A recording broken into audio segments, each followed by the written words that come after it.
साक्षी, तुमच्या सगळ्यांचं आपल्या चॅनलमध्ये खूप खूप स्वागत।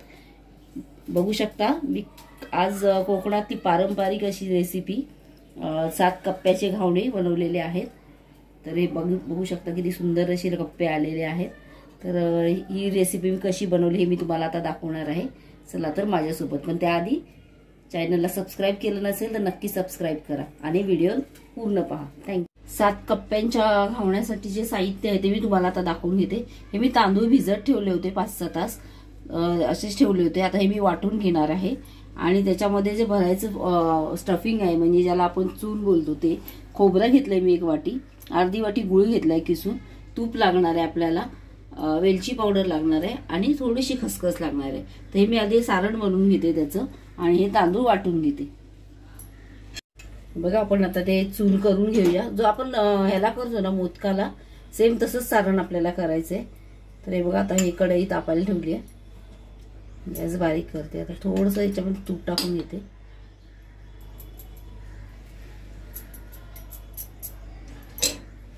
ह्याच चमच्याने मी करणार आहे। त्याच्यात थोडीशी ना मी ह्या तुपामध्ये खसखस, बघा थोडीशी, अगदी पाव चमचा खसखस, कारण थोडंसंच आहे ना आपलं सारण, चांगली भाजून घेते याच्यामध्ये तुपात।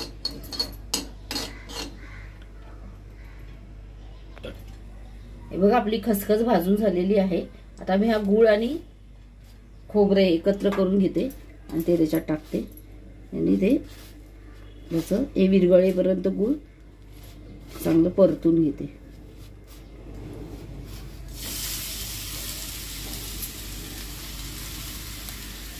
आणि तुम्हाला जर जास्त गोड आवडत असेल तर तुम्ही गुळाचं प्रमाण थोडं वाढवू शकता।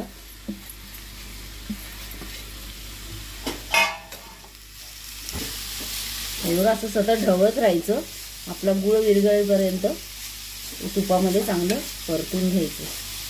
जसं आपण मोदकाला करतो ना अगदी सेम तसंच आहे। आणि लास्टला सगळं झालं की मग वेलची पावडर टाकायची। आता मी हे करून घेते। हे बघा आपलं सारण आता तयार झालंय।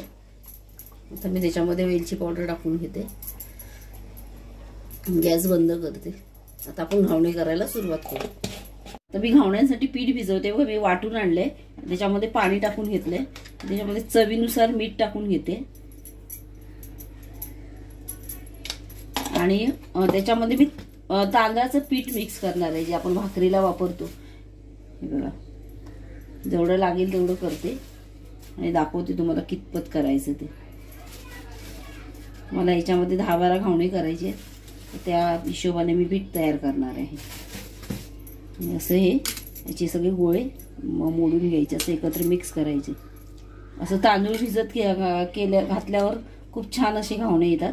मी तुम्हाला आधी रेसिपी दाखवलेली आहे घावण्याची, खूप सुंदर घावणे येतात। आणि एका साईडला मी भिडं तापत ठेवलंय माझं, भिड्यावर घावणे करणार आहे। बघा झालंय आता मिक्स करून, असं आहे बघा इतपत पातळ करायचं, घट्ट नाही करायचं पीठ, एकदम पातळ असे घावणे आले पाहिजे। आता हे बघा भिडं पण तापलंय। आता मी भिड्याला तेल लावून घेते, ब्रशने तेल लावते असं।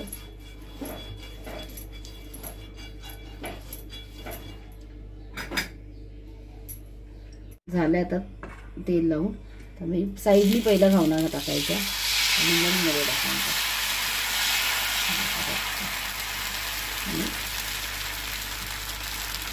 बघा बघू शकता तुम्ही किती सुंदर झाडी पडली आहे। याच्यावर झाकण ठेवते, एका साईडला असं जरा तूप लावून घेते।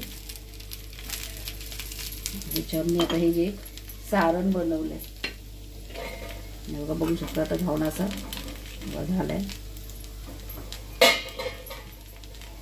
अर्ध्या भागाला मी सारण लावून घेते, पसरवून सगळीकडे स्प्रेड करून घेते, हातानेच घेते, हे सगळीकडे व्यवस्थित असं पसरलं जाईल। हा जो भाग आहे तो याच्यावर, खरं सांगू का मी पण फर्स्ट टाइमच करणार आहे, त्यामुळे जरा समजून घ्या। मी नाही कधी असं ट्राय केलंय, आजी वगैरे आमची करायची। आता हे बघा परत इकडे तूप लावा तेल लावा असं काही नाही, परत दुसरा घावणा साईडला टाकून घेते, अर्धाच टाकायचा आता हा, आणि गॅस आपला एकदम मिडियम ठेवायचा. परत झाकण ठेवायचं. झाकण काढून घेते. इकडचा तर आपला भाजलेलाच आहे ना, याला परत हे लावून घेते सारण. हे आपला चून बनवलेला आहे तो असं इकडे स्प्रेड करून घ्यायचा हातानेच व्यवस्थित. आता ही साईड उचलून त्या साईडवर टाकायची.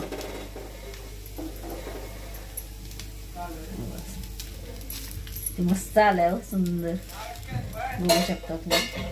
आता परत ह्या साईडला तेल लावून घ्यायचं.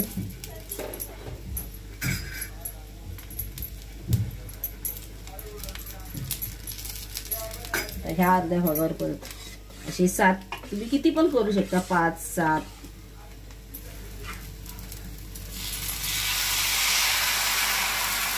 गावाला तर खूप सुंदर, म्हणजे चुलीवर असायचं ना, छान आमची आजी करायची. हे बघा काढून घेते.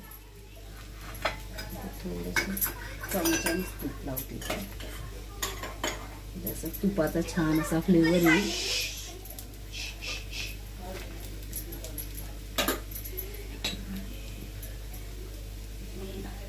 परत असं हे सारण असं 7 वेळा करायचं, म्हणजे 6 वेळा होईल आपला. आणि ऑलरेडी पहिला आपण एक केलेलाच आहे ना, 6 वेळा असं उलटणं होईल. इकडचं आता फक्त हे केअरफुली करायचं जरा.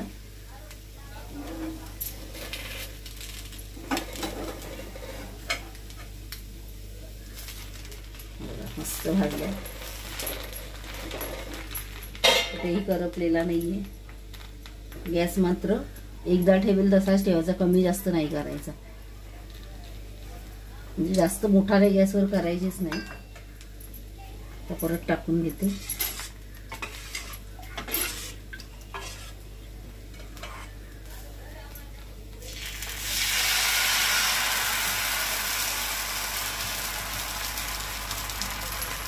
असे मी 7 वेळा करून घेते. आता काढून घेते झाकण. थोडंसं तूप टाकते.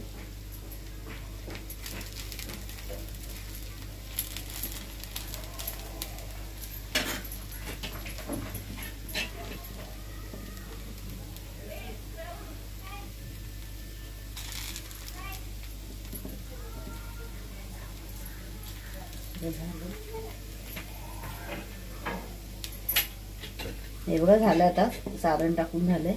शेवटचा आहे. आता मी हा इथून उलटा करून घेते.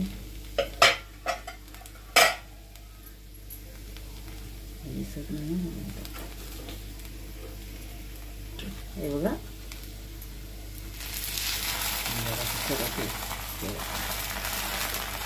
झाला. आता बघा किती सुंदर असा आलाय. आणि तुम्हाला कप्पे मी आधी कापते आणि मग तुम्हाला कप्पे दाखवते, 7 लेयर्स दाखवते. हे बघा मी मधून कट करून घेतले घावणे. हे बघू शकता तुम्ही लेयर्स. 2 3 4 5 6 आणि 7 शेवटची. दिसून गरम आहे. तर तुम्हालाही माझी रेसिपी कशी वाटली, ऑथेंटिक अशी ही रेसिपी कशी वाटली हे नक्की कळवा. आणि जास्तीत जास्त लोकांना ही आपली ऑथेंटिक रेसिपी आहे ती जास्तीत जास्त लोकांना शेअर करा. थँक्यू.